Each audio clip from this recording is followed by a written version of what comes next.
Hi అండి. వాక్కాయల health benefits తెలిసిన తర్వాత వాటితో వెరైటీస్ చేయకుండా ఉండలేము కదా. అందుకని నేనైతే కొత్తిమీర వాక్కాయ పచ్చడి చేస్తున్నాను. ఒకసారి మీరు కూడా చూసి ట్రై చేయండి. వాక్కాయలు అయితే రెండు పీసెస్గా కట్ చేసుకోవాలి. అందులో ఉన్న సీడ్స్ అయితే నేను అస్సలు తీయట్లేదు, చాలా చిన్నగా ఉంటాయి కాబట్టి. స్టవ్ మీద కడాయి పెట్టి అందులో నెయ్యి వేసి పచ్చిశనగపప్పు, ధనియాలు, ఎండుమిర్చి, పచ్చిమిర్చి వేసి బాగా వేయించి పక్కన పెట్టుకోవాలి. ఆ తర్వాత అదే కడాయిలో వాక్కాయలు, 2 టమాటాలు వేసి కొద్దిగా పసుపు, ఉప్పు వేసి మూత పెట్టి మగ్గబెట్టుకోవాలి.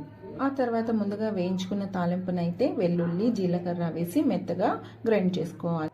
ఆ తర్వాత ఇందులోనే వాక్కాయ, టమాటో అయితే మగ్గబెట్టుకున్నాం కదా, అది కూడా ఇందులో వేసి మెత్తగా గ్రైండ్ చేసుకోవాలి. మళ్ళీ దీన్ని నెయ్యితోనే తాలింపు పెట్టుకుంటే పచ్చడి అయితే చాలా టేస్ట్గా ఉంటుంది.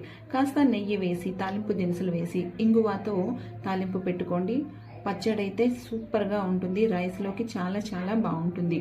అలాగే నా వీడియో నచ్చితే ప్లీజ్ సబ్స్క్రైబ్ చేయండి, లైక్ చేయండి. మీరిచ్చే లైక్ వల్ల నా వీడియో మరింత ఎక్కువ మందికి రీచ్ అయ్యే ఛాన్స్ ఉంటుంది. Thank you so much.